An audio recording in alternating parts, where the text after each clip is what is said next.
Okay, so this palpation video is for the C-spine, and we're in the anterior column now.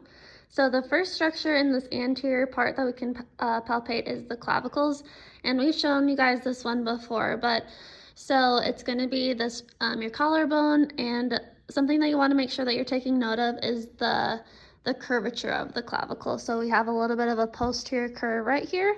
So when you're palpating on someone, you want to make sure that you're palpating that entire structure. So then when you're palpating a patient, I normally start from the midline, so close to the sternum, and you're just going to palpate all the way out into the tip of the shoulder.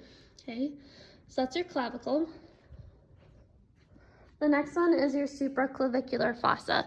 So that's just going to be the fossa, or like kind of the divot that sits right on top of the clavicle, because supraclavicular would mean above the clavicle, and fossa kind of means a divot. So it's just going to be sitting right on top of the clavicle.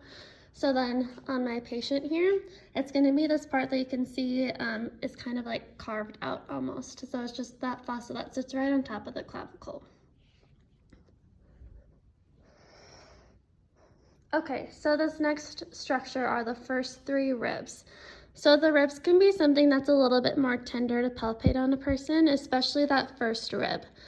So to palpate the first rib, we're actually going to come from the top, and we're going to be behind the clavicle, and we're going to push from the top down onto that first rib. So this first rib is right here, and then we're just pushing down from the top right behind the clavicle. So that's the first rib. Then the second rib we can palpate from the anterior aspect, and then the third rib, again, from the anterior aspect. So on my patient here, so to find that first rib, again, I'm coming from the top down.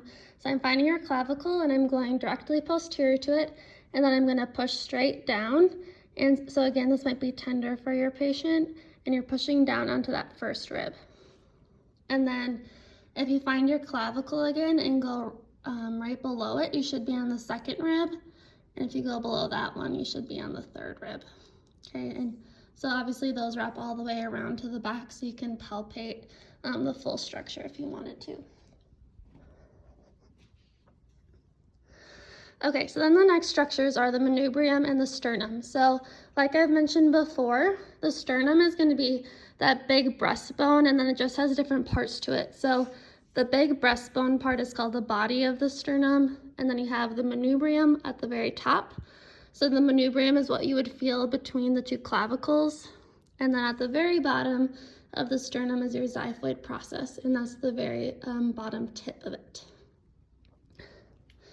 So on your patient then, so the easiest part to find is that sternum body. So you're just going to go straight down the middle of the chest, and if you're at the very top, you're going to be on the manubrium, and if you're at the bottom, you're going to be at the xiphoid process. And then the last structure is the sternocleidomastoid. So obviously you can't really see it on the skeleton, but it's going to go from that mastoid process that I showed you guys earlier, and it's going to wrap around and attach right at the medial side of the clavicle.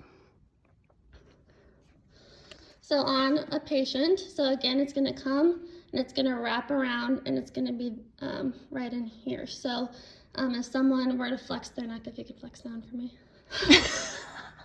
So it kind of sticks out right here. That's going to be your sternocleidomastoid.